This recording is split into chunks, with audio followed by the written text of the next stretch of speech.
একটা মানুষকে কি এত সহজে ধরা যায়?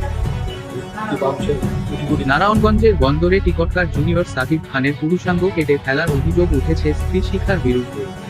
এই ঘটনায় শিখাকে আটক করেছে পুলিশ।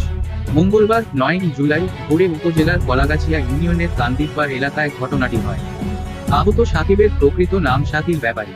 তিনি মাদারীপুর জেলার বাজিতপুর এলাকার মিন্টু ব্যাপারীর ছেলে। সামাজিক যোগাযোগ মাধ্যমে জুনিয়র সাকিব খান নামে তিনি টিকটক তৈরি করেন। আটক শিখা বন্দর উপজেলার কলাগাছিয়া ইউনিয়নের কান্দিরপাড় এলাকার চুমন মিয়ার মেয়ে। স্বজনরা জানান, সাকিব খান ও তার স্ত্রী শিখা দুইজনই মাদকাসক্ত। তারা দীর্ঘদিন ধরে ইউটিউবে কন্টেন্ট তৈরি ও টিকটক ভিডিও করে আসছেন। সাকিব ও তার স্ত্রী শিখার একাধিক বিয়ে হয়েছিল। বিভিন্ন বিষয় নিয়ে তারা প্রায় ঝগড়া করত। তারা পরকীয়া প্রেম নিয়ে একে অন্যকে সন্দেহ করে ঝগড়া করত। এরই জেরে মঙ্গলবার ভোরে ঘুমন্ত অবস্থায় সাকিব খানের গোপনাঙ্গ কেটে ফেলেন শিখা।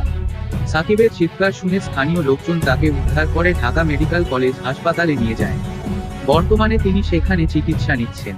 বন্দর থানার ভারপ্রাপ্ত কর্মকর্তা ওসি গোলাম মুস্তফা গণমাধ্যমকে বলেন, জাতীয় জরুরি সেবা ৯৯৯ নম্বরে ফোন পেয়ে ঘটনাস্থলে পুলিশ পাঠিয়ে টিকটকার সাকিবকে রক্তাক্ত অবস্থায় বিছানার উপর পাওয়া যায়।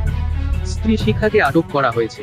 তার কাছ থেকে কেটে ফেলা গোপনাঙ্গের অংশ উদ্ধার করা হয়েছে। আইন অনুযায়ী কার্যক্রম চলমান।